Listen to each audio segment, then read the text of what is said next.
Well, first of all, it's almost coming away. I'm really, really pleased. And you've heard me say before that this is a young team and results won't always go our way. But we're trying to build something, and I think today, almost there's part of that first half and part of the second half that almost makes me a little bit emotional as a coach, because there was a real beauty in some of our play. It was beautiful, some of it. And we know that the players, it's within that team. It doesn't happen every week. They're maturing and they're developing, but we're supporting them in that. It's tough when you play for Gor and want to develop because you're always under pressure.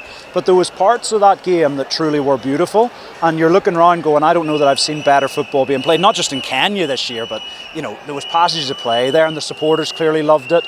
But yeah, look, it's a really good day for us. We said everyone was getting on top of us when we had a little bad run there.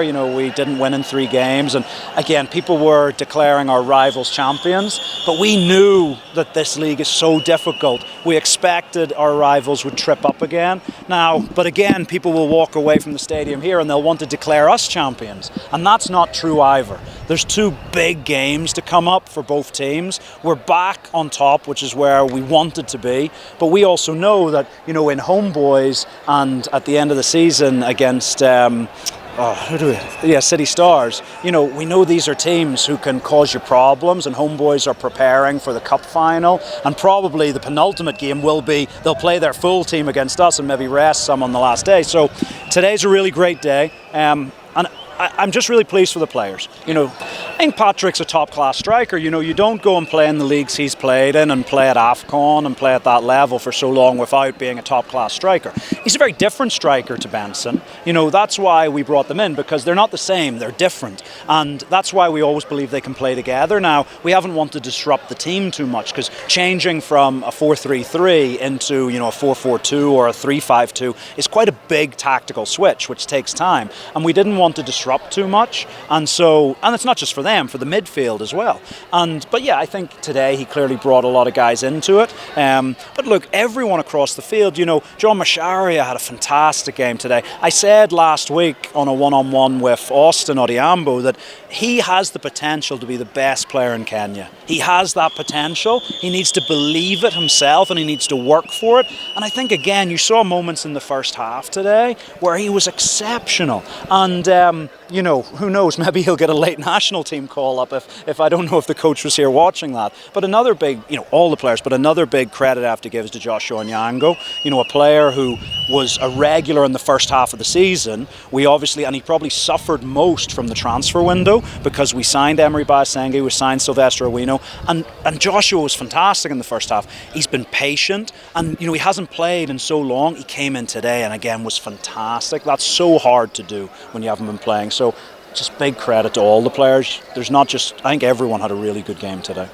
Just a bit of a groin strain. It just wasn't, he didn't really train this week, came in after the last game, groin was feeling tight, hasn't healed up. It's not a tear or anything, it's just a tightness.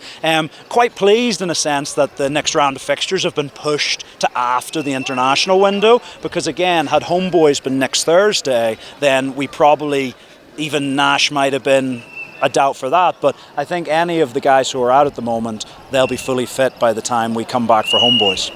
Yeah, I thought he was excellent. Shafiq's a player I've known very well for a long time, and he's a player who I helped transition into that more deeper role that he never played when he was younger, but I think you can see it. And look, on a pitch like this, it's fantastic. If we go up to Thika or we go away to Sudi Stadium, where the pitch is a little bit harder and more bouncy, it's maybe not the best surface for him, but on a pitch like this, and look, we also have to give credit to the ground staff here at Kasarani. Simon is doing a fantastic job. This has got to be one of the best pitches in East Africa.